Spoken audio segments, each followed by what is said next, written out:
सोनभद्र के लोरी toll plaza पर जो महिला अधिवक्ताओं के साथ टोल कर्मियों ने दुर्व्यवहार किया है वो सच में आपत्तिजनक है और शर्मसार है।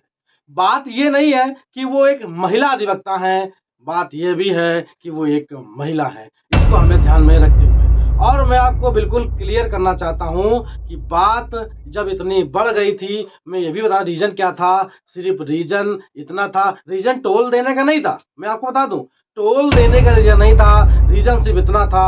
आरती पांडे जो थी उनके साथ एक परिजन सिर्फ इतना पूछने चला गया कि इतनी गाड़ियों की भीड़ क्यों लगी हुई है, यानी इतनी लंबी लाइन क्यों लगी हुई है। सिर्फ इतना पूछने गया था कर्मियों से, वहां पर जो टोल प्लाजा कर्मियों थे उसी में बातचीत हुई, झड़प हुई और बात इतनी पहुंच गई। बाकी आप वीडियो देखिए।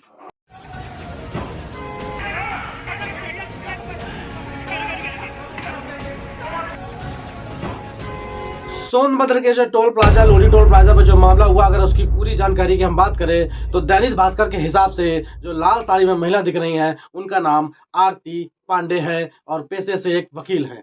वह अपने परिजनों के साथ कहीं किसी परिवार में कहीं रिश्तेदारी में जा रही थी तो लोरी टोल प्लाजा पर उनकी गाड़ी रुकती है और ज्यादा भीड़ होने के कारण, मतलब लंबी कतार होने के कारण, उनके एक परिजन उतरकर टोल कर्मियों के साथ बात करने जाते हैं और पूछते हैं कि ये भीड़ का रीजन क्या है, भाई इतनी लंबी लाइन क्यों लगी हुई है। इसी बात पर टोल कर्मियों ने आपस में बहस कर ली और बात इतनी बढ़ गई कि हाथापाई उतर आई।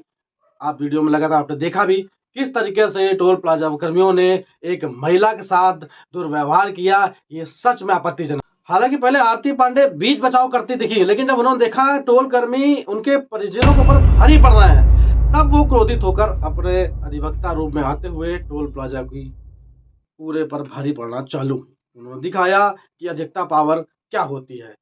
वीडियो वायरल होने के बाद पूरे उत्तर प्रदेश में बवाल मचा हुआ है कि टोल फ्री होना चाहिए। ये तो मामला पहले चल ही रहा था, लेकिन मैं आपको स्पष्ट करना चाहता हूं ये टोल देने का मामला नहीं था, सिर्फ लाइन भीड़ जो लगी हुई थी उससे पूछने का मामला था। उसके बाद वहां के जो रॉबर्टगंज जो कोतवाली वहां को पड़ता है, वहां पर जो भी इंस्पेक्टर उन्होंने संतावना दी है। आरती पांडे जी अपने परिजनों के साथ चोपन की तरफ जा रही थी। लोढ़ी टोल प्लाजा पे लोढ़ी टोल प्लाजा के कर्मचारियों द्वारा विवाद किया गया, जिसमें कर्मचारियों द्वारा मारपीट की गई।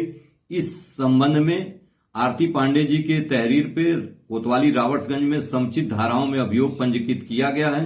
2 आरोपी मौके से गिरफ्तार किए गए हैं। आवश्यक वैधानिक अन्य कार्रवाई की जा रही है। मौके पे लॉ एंड ऑर्डर की आरोपी उन पर कार्रवाई करी जाएगी। 2 लोगों को गिरफ्तार भी किया है और वहां के जो अध्यक्ष हैं बार एसोसिएशन, उन्होंने टोल हटाने की भी मांग करी है। आप वीडियो देखिए। लोगों को पाला जाता है। आप क्या मांग कर रहे हैं? हमारी मांग है कि टोल यहाँ से तत्काल हटा दी जाए। यहाँ टोल इसलिए नहीं लग सकता कि वन विभाग रेंज में है, गैर कानूनी तरीके से तत्समय जो शासन प्रशासन के लोग रहे होंगे, गलत तरीके से परमिशन दिया गया और कंस्ट्रक्ट हुआ और वसूली की जा रही है। किसी जमाने से वसूली अभी तक पूरा नहीं कह रहा हूँ कि वो एक अधिवक्ता थी, महिला भी थी, कर्मियों को ध्यान में रखना चाहिए था। अगर कोई आपस में मतभेद हुआ भी है तो उसको आराम से सुलझाना चाहिए। लगातार टोल कर्मियों का ये जो दुर्व्यवहार है बढ़ता जा रहा है। लोग कहते हैं कि ये वकीलों के साथ ही क्यों लड़ते हैं। वकील, अधिवक्ता, मिसबिहेवियर, कोई भी दुर्व्यवहार वो अपने आप में सहन करने लायक नहीं होता है, ना वो सहन करता है। कोई भी अधिवक्ता किसी का दुर्व्यवहार सहन नहीं करता है। इसलिए लगातार ये आपको वकीलों के साथ मामले देखने को मिलते हैं।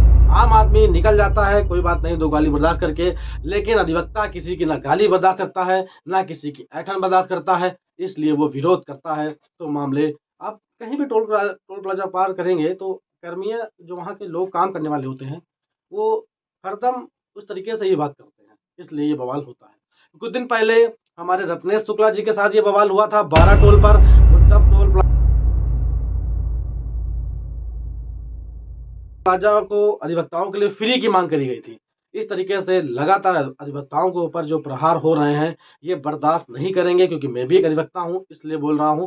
सभी लोग मिलकर साथ दीजिए और आवाज उठाइए कि अधिवक्ता को टोल मुक्त किया जाए, उन दुर्व्यवहारों को खत्म किया जाए। चलता हूं, तब तक नमस्कार, जय हिंद, जय भारत। अपनी जो राय है कमेंट में जरूर डाल दीजिए।